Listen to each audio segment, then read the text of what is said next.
경기도시장군수협의회가 선별적 지급으로 가닥을 잡았다라는 내용입니다. 아시겠지만 경기도는 보편 지급을 강조하고 있는데 경기도시장 군수들의 모임인 이 시장군수협의회에서는 다른 얘기를 하고 있는 겁니다.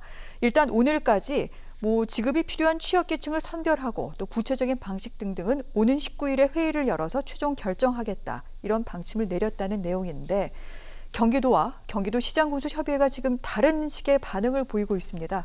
왜 이런 거죠? 재난지원금을 보편적 방식으로 지급하자고 의견을 밝힌 지자체가 광명하고 가평 등이 있는데 네. 다수의 지자체가 재정난을 이유로 보편적 지급이 어렵다고 밝히고 있습니다. 네. 그래서 곽상욱 경기도시장군수협의회장은 지난 9일부터 11일까지 도내 31개 자치단체장들과 재난기본소득 지급 방식에 대해 논의했습니다. 결과는 선별적 재난기본소득을 지급하는 것으로 의견을 모았는데요.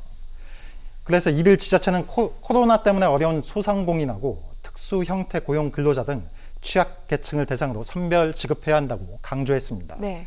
보편적 지급을 할 경우 재정 압박을 받을 수 있다는 이유인데요. 더욱이 타 지자체하고 형평성을 고려해서라도 선별적 지원이 중요하다고 강조했습니다. 그렇군요.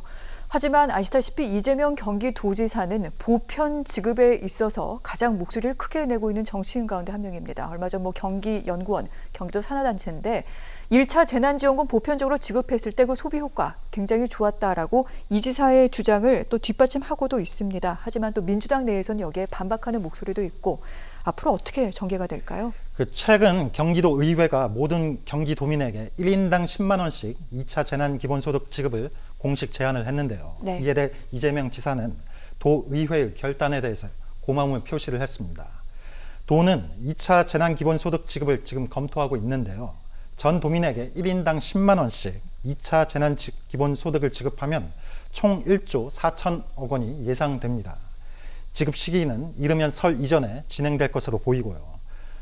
따라서 그리고 반면 이제 도내 31개 시군은 보편적 지급에는 참여하지 않기로 했습니다. 네. 다만 이들 지자체는 3만 원이 넘지 않는 규모에서 취약계층에 선별적으로 지급하겠다고 밝혔습니다.